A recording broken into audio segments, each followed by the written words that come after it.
شام میں جو کی 2 روٹی اور 1 گلاس پانی آیا کرتا تھا۔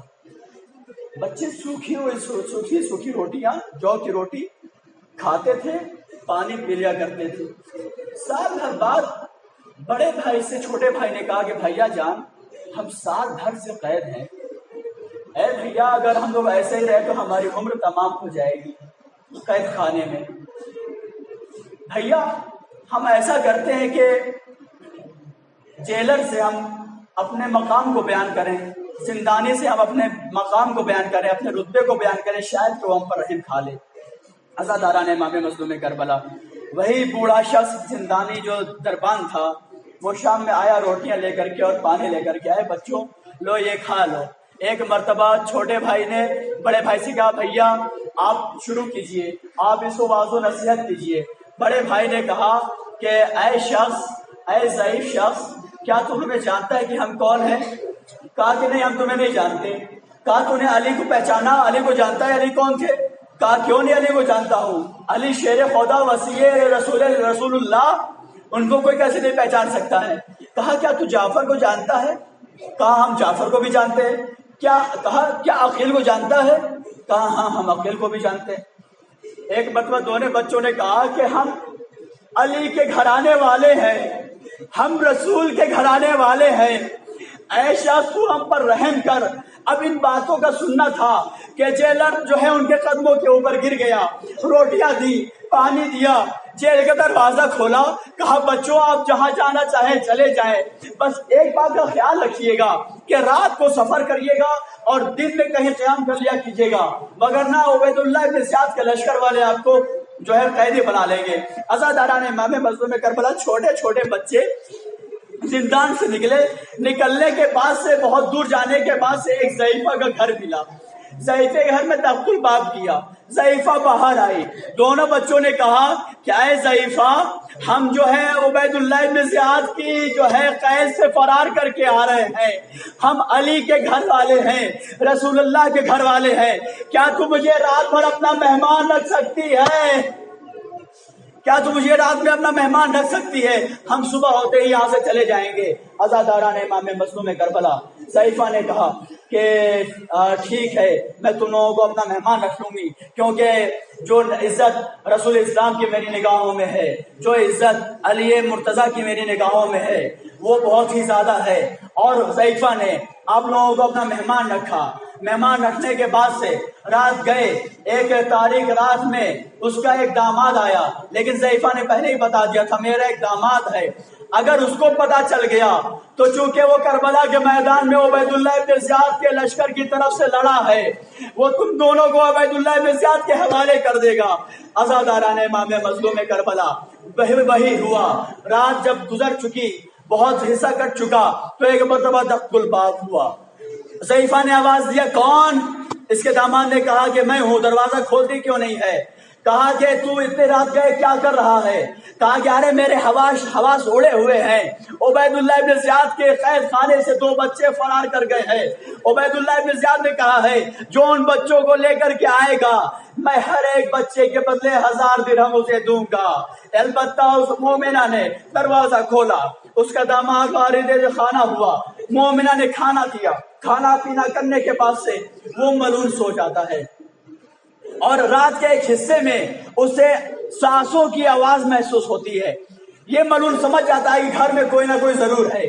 ایک مرتبہ اسی حجرے میں جاتا ہے جس میں طفلان مسلم آرام کر رہے ہوتے ہیں، جانے کے بعد سے اس کا پیر چھوٹے بھائی کے پہلو سے لڑتا ہے، کہتا ہے کہ تو کون ہے؟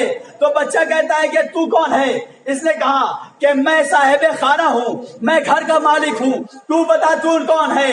ایک مرتبہ چھوٹے بھائی نے بڑے بھائی سے کہا بھیا ارے جس بات کا ڈر تھا وہی بات ہو گئی۔ عزاداران امام مظلوم کربلا، اس ملعون نے دونوں بچوں کو گرفتار کیا، اور گرفتار کرنے کے بعد سے صبح نمودار ہوئی، اسی کمرے میں بند کر دیا۔ جب صبح نمودار ہوئی تو اس نے اپنے غلام کو بلایا، اور بلانے کے بعد سے کہا کہ اے غلام تو جا، اور جانے کے بعد سے فرات کے کنارے ان دونوں بچوں کے سر و تن سے جدائی کر دے۔ وہ غلام بچوں کو لے کر کے چلا، ابھی کچھ دور ہی گیا تھا کہ ایک مرتبہ انہوں نے کہا کہ اے غلام تو مجھے حبشی معلوم ہوتا ہے. کہا ہاں میں حبشی ہوں. تو کہا کہ میرے نانا کے ایک مؤذن تھے جن کا نام تھا بلال حبشی. کیا تو بلال حبشی کو پہچانتا ہے؟ ایک بتا غلام نے کہا کہ میں بلال حبشی کو کیسے نہیں پہچان سکتا ہوں، وہ تو میرے قبیلے کے تھے. ایک مرتبہ وہ کہتے ہیں کہ اے غلام تو بلال حبشی کی اتنی عزت کرتا ہے اور ہم اسی رسول کے گھر والے ہیں جنہیں تو قتل کرنے لے جا رہا ہے. ایک مرتبہ غلام پیروں پہ گر گیا اور گرنے کے بعد کہا بچوں ہمیں معاف کر دو، اور چھوڑ کر کے دریائے فرات میں کود گیا. اس کے مولا نے کہا کہ تو نے اپنے مولا کی مخالفت کیوں کی، میں تجھے معاف نہیں کروں گا. غلام نے کہا کہ میں تیری اطاعت اس وقت تک تیری اطاعت مجھ پر واجب تھی جب تک تو اللہ کا مطیع تھا. جہاں سے تو نے اللہ کی اطاعت کو چھوڑا وہاں سے میرے اوپر تیری اطاعت واجب نہیں رہی. عزیزان محترم، پھر جو ہے اس جلاد نے اپنے بیٹے کو حکم دیا کہ بیٹا جاؤ، جانے کے بعد سے دونوں بچوں کو قتل کر دو. بیٹا لے کر کے آگے بڑھا. ایک مرتبہ پھر دونوں بچوں نے اپنی رسول کی نسبت کا حوالہ دیا.